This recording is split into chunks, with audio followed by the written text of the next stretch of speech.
Hey, what is going on everyone? It's me, Mr. Mario. We're back over here at the Xbox 360, and we're going to be doing something here which is a pretty new development, but this here is exciting and something that people have been looking forward to for quite a while at this point. Thanks to a new update in FATXplorer bringing the SSD Maker to fruition, we are now able to use SSDs on the Xbox 360 as long as they are compatible to certain standards, mind you, but we're now able to use SSDs in any Xbox 360 model. That means you do not have to have a hard-modded systems such as a RGH or a JTAG for this, and if you have something such as a retail system, a flashed system, a bad update enabled system, really any console that does not have a modified NAND in any way, shape, or form, you can now run SSDs on there. Now, if you're wondering why this is such big news, because this is certainly nothing new and it's actually something that I have shown before, well, I have shown how to take a hard drive and upgrade it on retail systems before, but a hard drive only, and I've shown how to do this with a hard drive or a SSD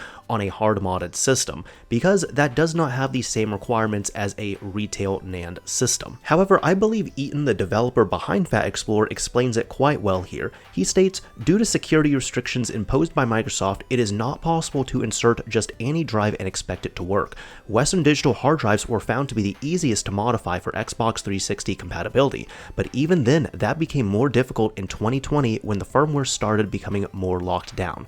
If you want to make a custom drive now, you have to search for a compatible Western Digital drive, which will grow more difficult as months go by. So essentially stating here that even if you take a Western Digital hard drive and reflash it to work on a standard unmodified Xbox 360, you have to find one which was manufactured at least 5 years ago at the time of recording this. I can even show you here on the console. I do have a hard drive currently inserted, and if I go to System and go to Storage, if you see that fancy Microsoft logo right there, that's not there for fun. That is actually showing that this is a Microsoft certified hard drive, and that logo is there because of a security sector file. There's only two ways you can really get this on there. Either one, you can get a hard drive officially supported by Microsoft, or two, you can get an older hard drive such as a Western Digital one, which has been reflashed with that security sector. But now, thanks to the SSD Maker, you can now go out and, as long as it is compatible, purchase a brand new off-the-shelf SSD, get it reflashed to work on your Xbox 360 in a few simple steps,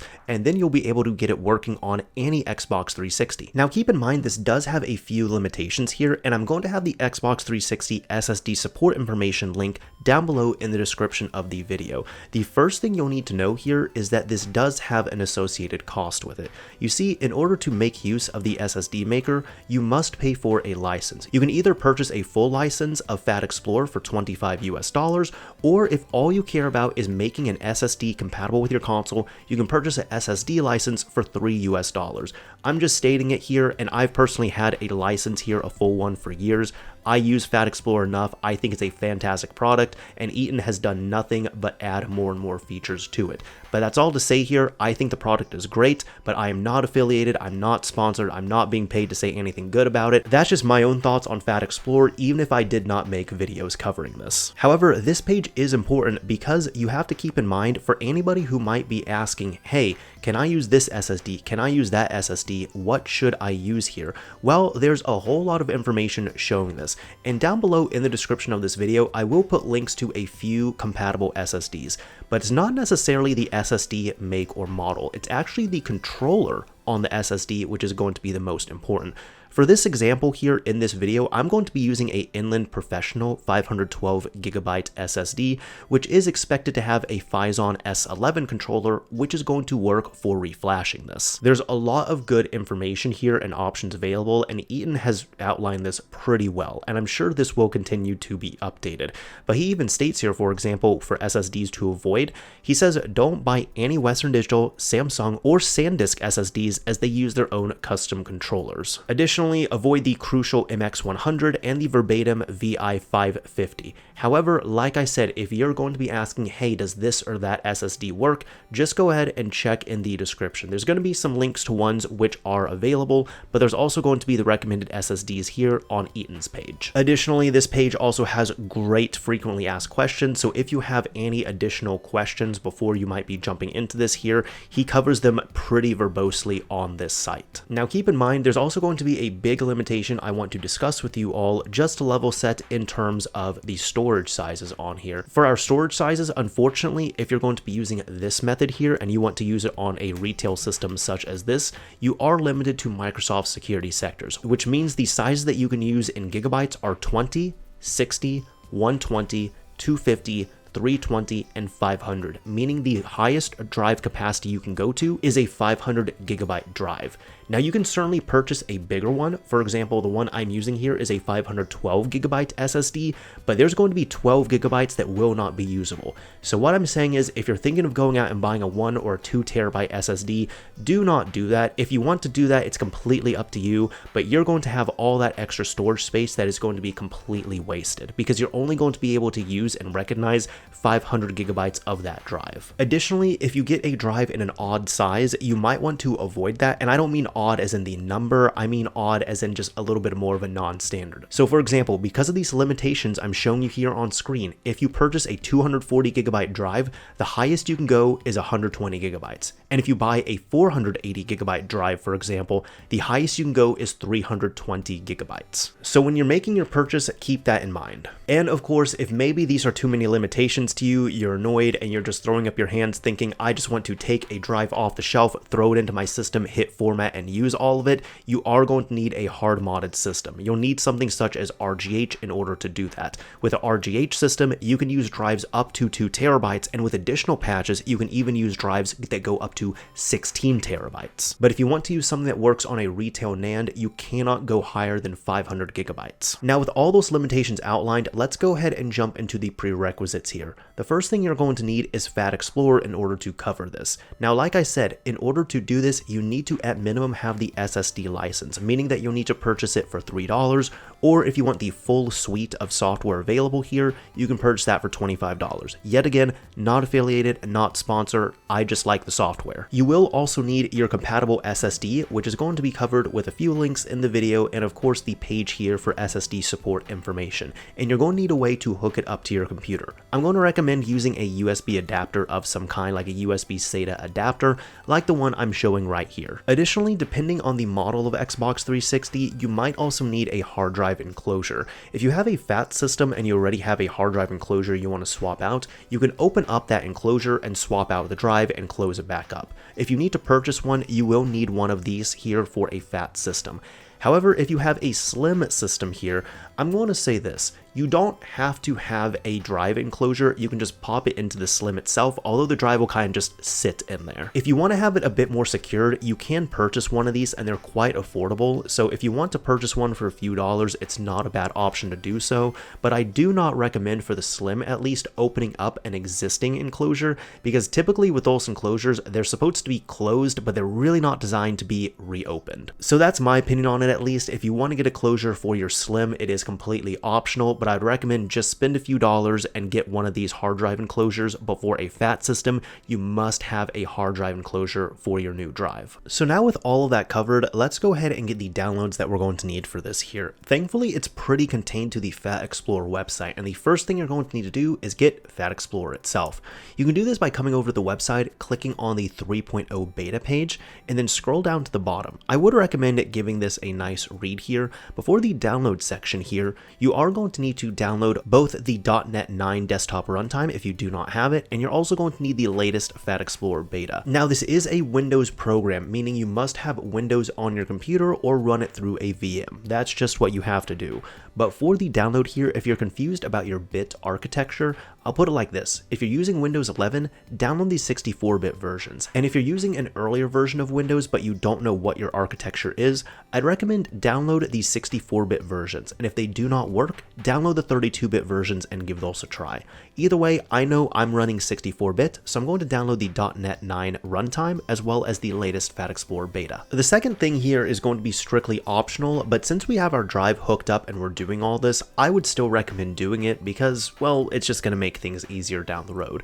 When you set this up here, you are going to need to set up original Xbox backwards compatibility again if you want to play original Xbox games. In order to make this happen, the drive must be partitioned properly, but you're also going to need to download and install some emulator files. Now, there's two of them you can install. There's the original one or there's the hacked one, and you can only choose one of them. I'm going to put it like this here. If you want to still play original Xbox games on a completely stock system, download the original ones. However, if you have no interest in playing original Xbox games on a stock system, meaning that you know you're going to run this on something such as a JTAG, a RGH, or even using a bad update, you can download and install the hacked version here. But keep in mind, the hacked versions will only work on something such as JTAG, RGH, or bad update. If you try to run this on a completely stock unmodified system, you will not be able to play original Xbox games unless you're using the original versions. Now, once you have everything downloaded, it should look something like this. Now, I have both the original and the hacked backwards compatibility files because I'll show you both the files here, but you only need one of the downloads. You don't need to download both of them. However, the first thing we can run here is the .NET desktop runtime. If you do not have this installed, go ahead, double click it, and then go through the install process. I've already installed this one time, but it'll be easy enough. You click the install button, run through it, and then you can close out at the end. I'm going to cancel this here since I already have it downloaded and installed, but once it's all done, we can go ahead and delete that since we won't need it anymore. The next thing you'll need here is the FATXplorer beta. You can right click this and go ahead, extract it onto your desktop. Once you have the FATXplorer folder, double click this, scroll down, find the FATXplorer executable, and double click it to open it up. Now, if you've never used this before, there is going to be a driver that you must install. Go ahead, install this driver, and once the driver is installed, restart your computer and then open up FATXplorer again. And like I said, there is going to be a license required for this. You either need a SSD Maker license or you need to have a full FATXplorer license. It depends on what you want to purchase there. But once you have your license applied, you should be in good shape. Now what you can do is take your SSD, go ahead and plug it into your computer, whether you're going to be using a direct SATA port or you're going to be using a USB adapter like I'm using here. If you're using a USB adapter, plug in the adapter to your computer, plug in the drive, and make sure it's turned on. Additionally, for your Xbox 360 drives, if you get any type of prompt to format them or initialize them, do not do this. They are going to be a completely different standard, which is not native to Windows here. That's why we're using FATXplorer, but you do not want to run any of these. So if you get any prompts to format or initialize, you're going to hit cancel. Once you have your drive hooked up within FATXplorer, go to the Xbox 360 SSD Maker and open this up. Now go ahead and let it search for your devices. Once it's been able to search, you can go ahead, click the drop down and find your drive. Be very careful with this step because you do not want to perform this on the wrong drive. So I know, for example, just knowing my own computer, this is my external drive, this here is one of my data drives, this is another data drive, but this here, the SATA SSD USB device, this is the one I want to use on my console. So I'm going to click this here and let it identify the SSD controller. If it fails to do so, you might get an error such as this, and you're just going to want to follow along. One of the first things you can do is change the device type in the options menu. It also states here, confirm your SSD controller through other means, such as Googling the firmware version, and it will tell you what your firmware version is, or physically opening the SSD. I'll actually show you this second one first. Looking this up on Google brought me to the first result here from the Smart HDD site, and it shows me here the parameters of this firmware. And you can see within this that the SSD controller is identified as a Phison. Now I know the one on here is a Phison S11, so it should work. However, going back to FATXplorer, I also know that my USB adapter is a little bit finicky here with FATXplorer. So you might need to change the options such as it states here in option number 1. We can click OK, and if you need to do that, click on options, and then from here, start going through these processes. It's set to auto detect by default, so make sure you change your device type. You can go ahead, search for this again. And once the search is completed, try and pull up your drive and let's see if it identifies the SSD controller. If it still doesn't, you can click on OK, go back to options, and you might have to try the other options here. And again, just do the same thing. I know just from testing this before, if I try these other ones, I get this error like this, regardless of which other ones I do, so I'm not going to bore you with those details. Now, I know how to fix my adapter at least, thanks to some previous testing, and also thanks to Eaton for troubleshooting this with me here. So a big shout out and thank you to Eaton for this. What you might need to do is set this option, which is use 12-byte commands. It states here that it's going to send 12-byte commands instead of 16-byte commands, and it can solve some problems with certain USB adapters, such as the one I'm using. So if you're running into that, change your device type to SAT and then enable use 12-byte commands. Once those two options are set, we can now go ahead, hit refresh. Now bring the drop down back down, click on SATA SSD or whichever one you're using, and wait for it to identify. And here we go. As you can see, this is now working. So you can see here, this is my current drive, and it states here, this is what the drive is going to be flashed with. We're essentially going to reflash this SSD, so it's going to look like a Hitachi hard drive, and it will be then recognized by the console. And this is what I was talking about with the drive storage right here. You could see here that I'm going to have almost 12 gigabytes of storage, which is not going to be usable. There's nothing you can do with this limitation here aside from RGH your system. So now once you're ready to modify your drive, you can click on Backup and Flash. It's going to ask you to save an undo.bin file, and this is going to be your firmware dump of your original drive. It states here that undo.bin can be used later to restore the drive to its original state, so keep it safe. Click on OK, and it's going to bring up this right here. Now you're going to want to pick a safe place to save your drive's firmware. I'm going to go ahead and just choose the FATXplorer folder for this, and that way, like it says here, if you ever want to restore your drive to its original capacity and settings, you can just reflash this. Now go ahead, click on save for the undo. It's going to save that firmware, and then it's going to flash the new one over. Now once that's done, we can click on Format SSD Now. It's going to search for your device, and once this comes up, we're now going to run through the formatting process. So we can go ahead and select our drive we just set up here. I know mine is the SATA SSD USB device. Click on that.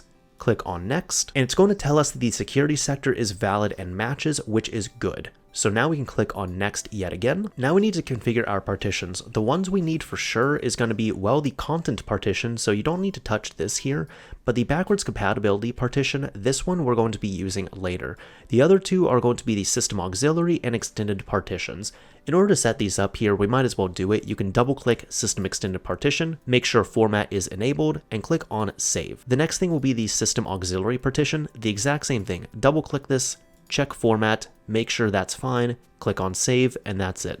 So all of these are going to be set up and formatted. Once that's all set, click on Next. And if you want to give your drive a name, you're more than welcome to. I'm going to call mine SSD, just basic enough. And I'm going to click on Next. I'm not going to do anything for the System Extended Partition, so you can click on Next. And then once that's all done, this is how it's going to look. Once you're okay with this, click on Format and let it format.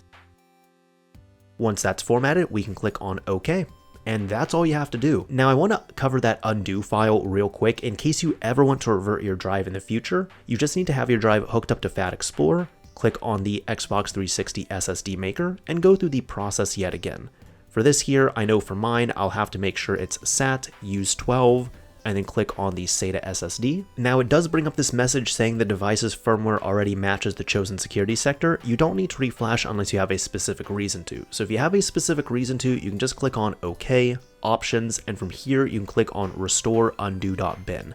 And that's where you would go and find your undo.bin and then flash it over. However, I won't be doing that because this will well undo our work and I want to use this drive on the console. So I'm going to click on Cancel and close out of this. But the next thing we can do is get our compatibility files set up here. In order to do this, this is where FATXplorer is pretty awesome. You can click on Devices, make sure your drive is showing up. You can see this is the drive we just set and click on this. From here, you're going to want to click on Load Device. And if you get this message about the SSD not having caching enabled, go ahead and click on Enable. If it enables, awesome, but if it does not enable, you can go ahead and click on OK. It doesn't matter either way. But what we can do here is pick the backwards compatibility partition. Whichever drive letter you're going to use is fine. I'm going to keep mine as X. And then you're going to click on Mount Backwards Compatibility Partition. It's now going to open this up as a new drive in which you can come back out here and you can see that this is about a 256 megabyte partition which is showing up. So let's go ahead, minimize this and minimize FATXplorer. From here, make your choice over whether you want to use the original or the hacked backwards compatibility files. Like I said, if you're going to use the original ones, you can always use them on stock.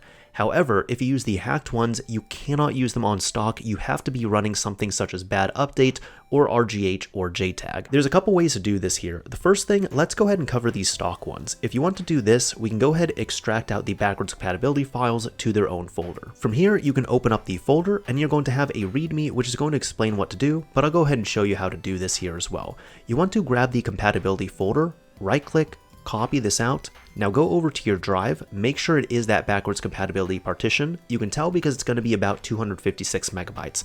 Double click the drive, right click, and paste. And that's all there is to it. Once it's been pasted, we can now close out of this, open up FATXplorer, go to devices, click on your drive, click on unmount. Now click your drive yet again. We're going to load the device. I'm just going to leave this disabled since I know it doesn't work. And now we're going to go to the content partition. Let's minimize out of FATXplorer, and for this here, we're going to need to create some new folders. Now, if you check the README, it actually shows what the exact folder structure is going to be. So we can kind of just copy and paste this. So we're first going to need to make a content folder. So I'm going to right click and copy this out. And within the SSD itself, we're going to create a new folder, call it content. Inside the content folder, we need to make a new folder, which is 16 zeros. So we're going to make a folder, 16 zeros. Inside of that, a new folder is going to be called FFFE07D2. We're going to do the exact same thing here. And inside of that folder, we need the 000B0000 folder. Exact same thing right there. And once you have that all set up, we can close out of these, go into the folder with the B. Now go over to your backwards compatibility files setup, go into the April 2018 title update folder, grab this single title update, right click, copy it out, and paste this into that folder with the B in it. And once that's all done, we're all good. We can close out of here, and from here, you can go back to FATXplorer and unmount your SSD. And you're good at that point. Now that was covering the stock ones here, and I'm going to get rid of that because I'm personally going to be using the hacked ones. If you want to use the hacked ones, it's going to be pretty similar. Within FATXplorer, if you haven't already, go back to devices, click on your hard drive or SSD here, load it up, enable or disable that, up to you.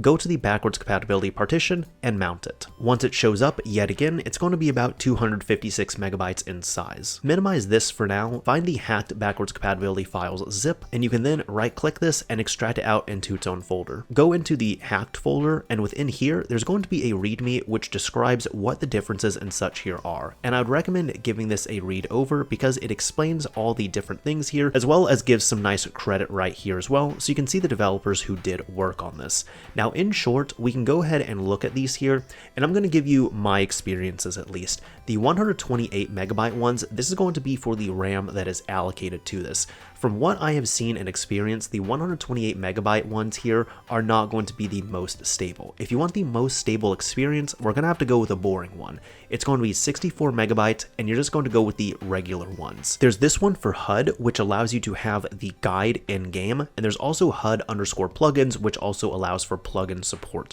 But typically, the more you add to these, the less stable it becomes. The big benefit of these hacked files, though, is that it no longer has an allow list, meaning that you could take any original Xbox game and boot it up on the console. Just keep in mind that just because they boot does not mean they're going to actually work, but you do get more compatibility if you use these, again, with something such as bad update or a JTAG or RGH. So what you can do is pick your option here. I'm going to use 64 megabyte, I'm going to use regular, find the compatibility folder, right click, copy this. Now go over to your drive. Again, make sure it is that backwards compatibility partition because it's going to be about 256 megabytes in size.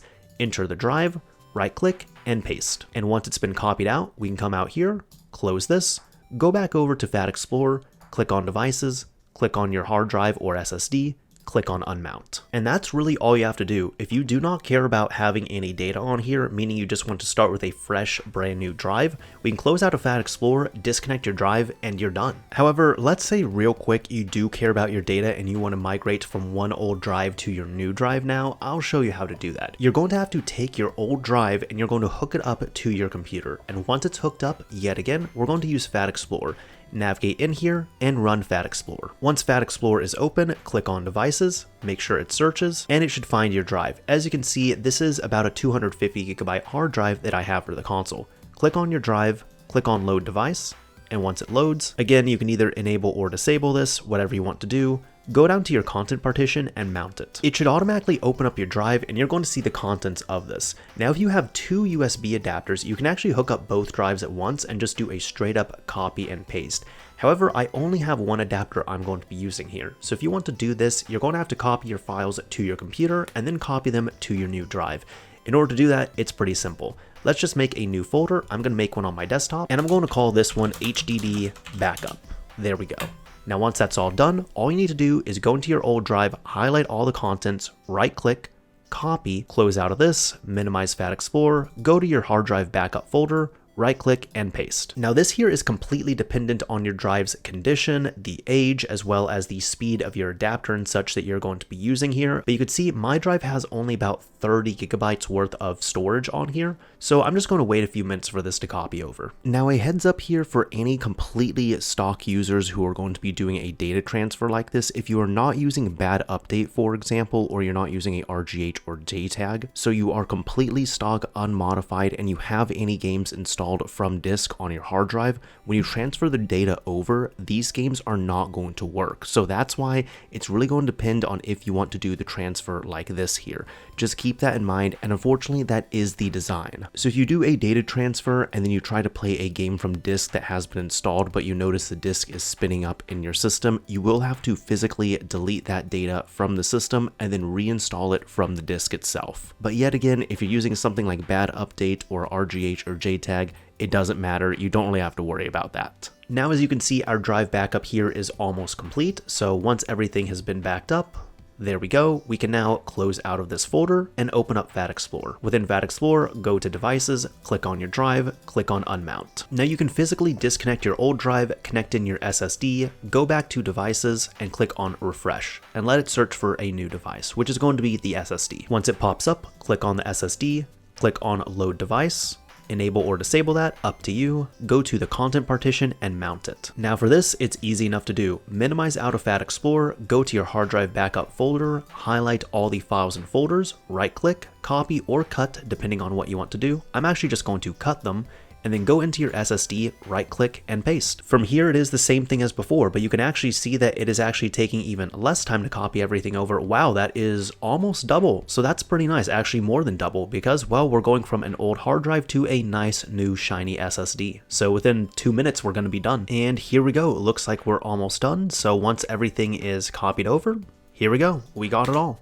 So everything's been migrated. Once that's all done, we can go ahead, close out of here, open up FATXplorer, go to Devices, click on your SSD, unmount it, and once that's done, we can now completely close out of FATXplorer, and you're completely done. From here, all you need to do is take your drive and physically install it into your system. I'll show you how to do that real quick. Now, real quick, if you're going to be doing a replacement on a Phat system, you're going to need a set of T6 and T10 screwdriver bits. The first thing you can do is take your hard drive casing, flip it upside down, and there's going to be 4 T6 screws that you must remove. One of them is going to be hiding underneath the sticker, so just go ahead and remove the sticker and unscrew all of them. Once the screws are removed, gently undo the top cover of the casing, but do keep this in mind here, the button here, you don't want to lose any of these parts. There's going to be a button, a spring, and a piece of plastic between the two. Just keep this configuration in mind. It might get loose, but if it does, just make sure you don't lose any of these parts. Next is going to be 4 black T10 screws. You're going to unscrew all of these and then take off the top metal piece here. From here, you just need to physically disconnect the old hard drive if there is one in there and then gently pull it out. From here, you can work backwards. Put your SSD in place, make sure it is connected properly, put the metal piece back on top, and then screw in your 4 T10 screws yet again. Make sure you're careful with the button setup here, then put the top piece of plastic back on, flip it all upside down, and screw the 4 T6 screws back in. But keep in mind the plastic is quite soft, so when the screws stop, you stop. If you're using an Xbox 360 S or E, so a slim system, this is going to be much easier. You don't even need the casing here, but if you do have one of these,